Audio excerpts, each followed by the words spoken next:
taong isinasagawa sa parokya ng Mahal na Birhen ng Bundok ng Carmelo ang pagdiriwang ng Flores de Maria, ang pagpaparangal kay Mariang Marikit na Bulaklak. Ang Flores de Maria ay pinakilala sa Pilipinas ni Monsignor Mariano Sevilla, isang paring Pilipino mula sa Bulacan, Bulacan.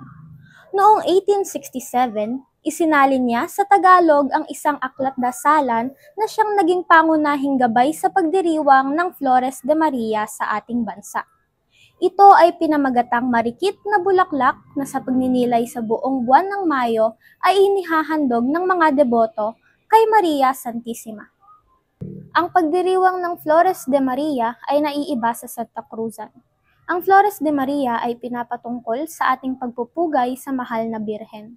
Samantalang ang Santa Cruzan naman ay pumapatungkol sa kasaysayan ng krus na banal ng ating Panginoon na siyang natagpuan ni Santa Elena.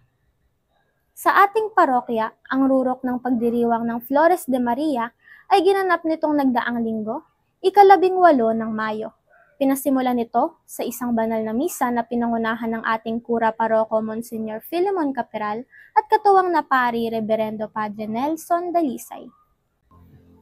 Sa banal na misa ay natunghayan ng paghahandog ng bulaklak sa Virgen de las Flores ng mga mananampalataya, mga sagala at ng Hermanas Mayores, ang Catholic Women's League Junior. Ito naman ay sinundan ng pag-aalay ni Sister Maria Veronica Santiago ng kumpol ng bulaklak na sumasagisag sa kadalisayan, kagandahan at pagmamahal. Ni Ginang Carolina Javier ng rosaryo na sumisimbolo sa panalangin at pakikipag-ugnayan sa Diyos at ng korona ni Ginang Laline Tagle na tanda ng karangalan ng ating mahal na Birhen. Matapos ang misa ay sinimulan na ang Marian Procession at ng sagalahan ng ating parokya, ang pinakatampok na gawain ng Flores de Maria ngayong taon. Kamusta po yung naging experience po nila ngayong pong Flores de Maria? So far, the experience was great. And medyo mainit and yung ilaw lang. But the experience is so great and so far it's fun. Since yung last na sagala ko pa is like nung mga bata pa ako, then yun pa lang din ako napagsagala. So, mas na-experience ko and mas, naging memorable. Tiring, pero I think it's all worth it naman din. So, yun lang, pagod lang, and mainit.